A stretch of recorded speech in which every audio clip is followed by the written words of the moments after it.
chatter wakes me, tells me a woman is at my lock, asking for water. Her carapace is scorched. Her raiment burnt. I fetch water. When I return, there are 5 more women, all singed. They say they are from Deck 12.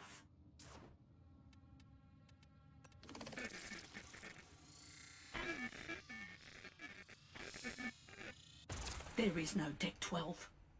I am certain I've seen those faces before. I fetch more water.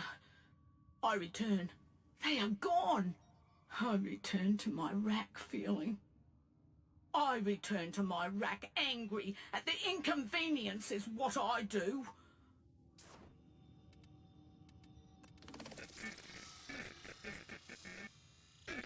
The gentleman business visited with me.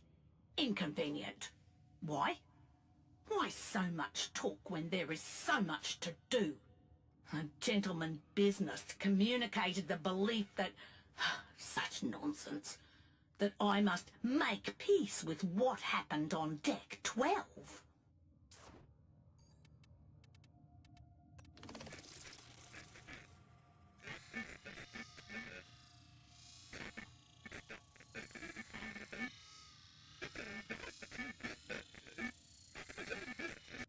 Deck 12. Deck 12. What is this Deck 12? Chatter had stopped speaking entirely then. It's all right that you weren't there, Zood. That's what your visitors wanted you to know. That fire was not for you. Ugh, enough. Nonsense and stupidity and a waste of my time.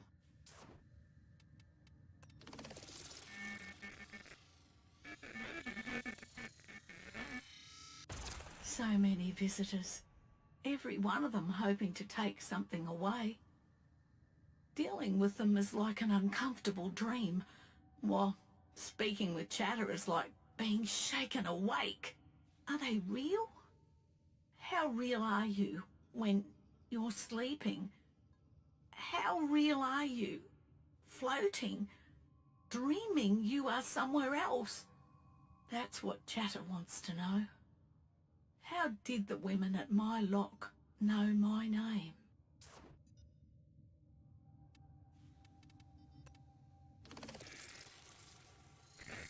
I have no truck with the corpus.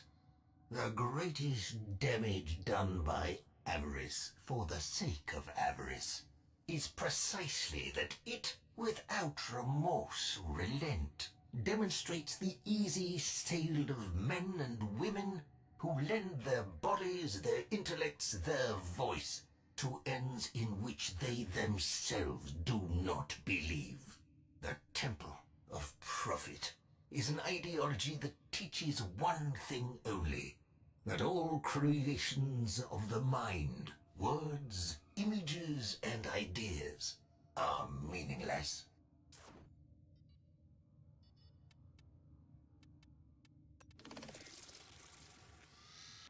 And that is how you keep people beaten.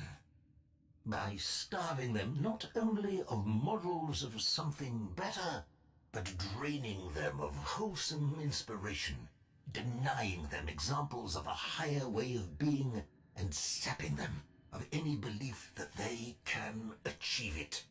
To be blunt, to hell with the corpus! Although, there was one corpus, a singular man, for whom I make a singular exception. His name was Sigor Sava.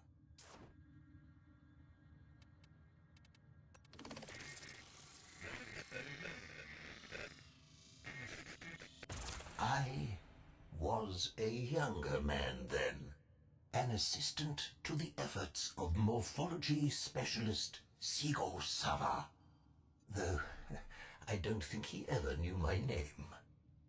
Morphology specialist Sava's job was to catalogue and assess whatever life forms, dead or alive, were uncovered as Venus sprang back to life. That man sacrificed everything, career, future, perhaps even his life, to save a covert. If you can believe that. I know, because I helped him. Though he never knew that either.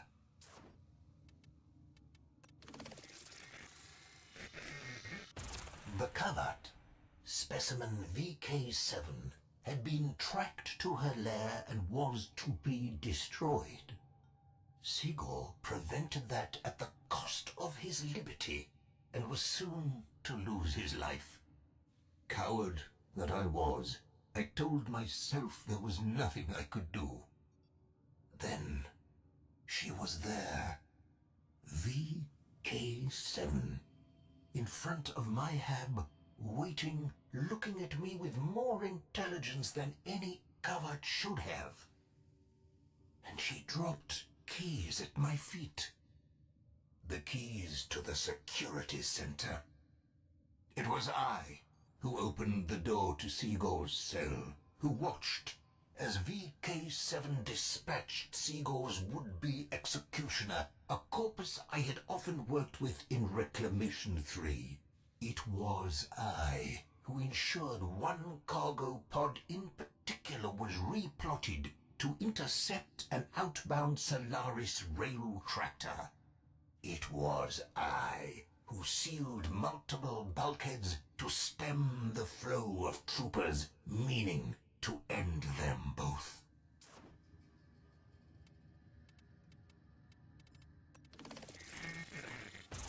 Why did I do it? I remember Sigor best this way. He puts down an instrument, respects me enough to look me in the eye, and he tells me, every living thing longs to be whole. Every living thing yearns to defy death. If from death you returned, yet the part you loved best did not, what then? That was the last thing he ever said to me. That is why I helped him. In saving that animal, Sigor Sava had saved himself. How many of us can say that? I was not about to stand by and let the corpus steal from him the one thing that was truly his. To a flaming hell with the bloody corpus. Cetus is where Sigor went. The plains.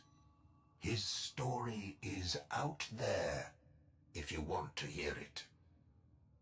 To this day, I hope he is, too.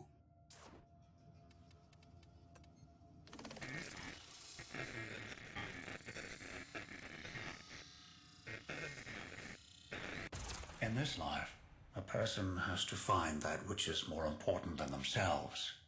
The Orb Valis died a long time ago. It should not exist. But here it is.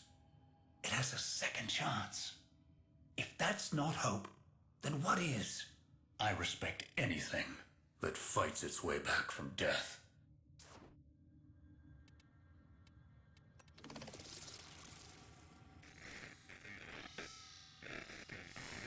The sculptor sees the shape within the rock. Their skill lies in removing anything that is not that shape, delivering something beautiful and lasting into the world.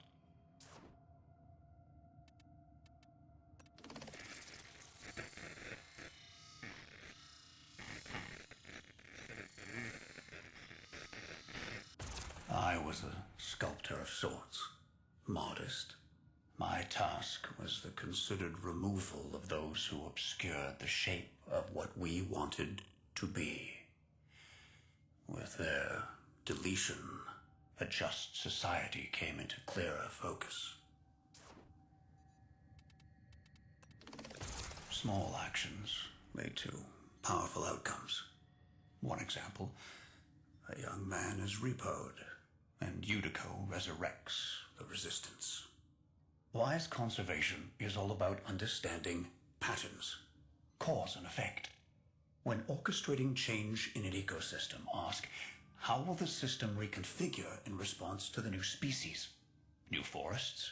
Redirected rivers? Diverse and beneficial new breeds? It is all connected.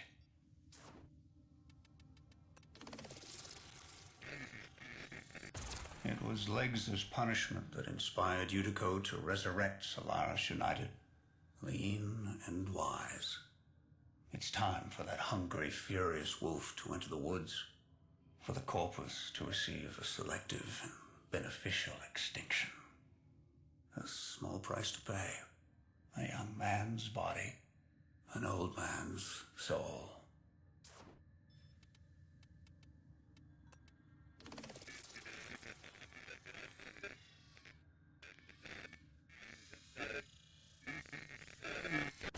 Used to be every time an old love ended and a new one began, friends would say, "You seem so much happier now."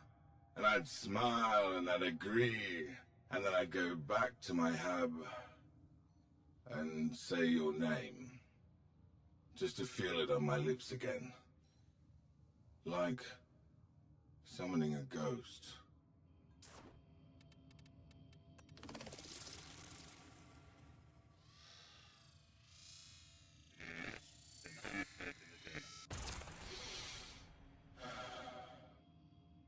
We met in unspoken agreement. You called me by the name of the one who'd hurt you. My name for you was the name of the one who had wounded me. We played the part for each other. When I spoke for them. Through you, I told the one who had wounded me all the little things I never had a chance to. Cooked them all the meals I never got to share. Made all the jokes. Laughed all the laughs. With them through you, and you with yours through me. Then, one day, you called me by my own name, and we never looked back.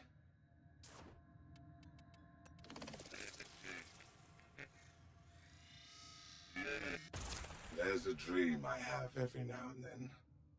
You are you in your own first body, and I am there in mine. I stand on the shore, you stand in the sea. I watch as the waves roll in, but never break against your back. They whisper right through you, and you fade away from me. Again. I still have your glove. Just the one. The only thing I have left of you. In quiet moments, I lay it on my lap, lace my fingers through yours, and make promises. I promised that what happened to you would never happen to another. Promises I couldn't keep.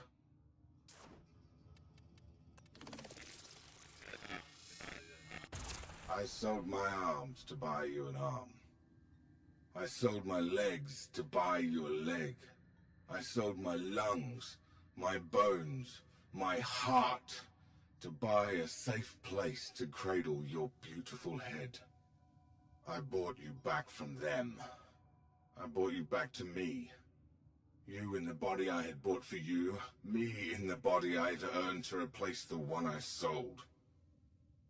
But you weren't you. Not anymore. Sat so long on the taxman's shelf, you barely knew who you were. And you certainly didn't know me. The goodbyes I'd said decades earlier, they stuck. These days you work the canal, with few memories of who you were. And I'm in the business of keeping promises.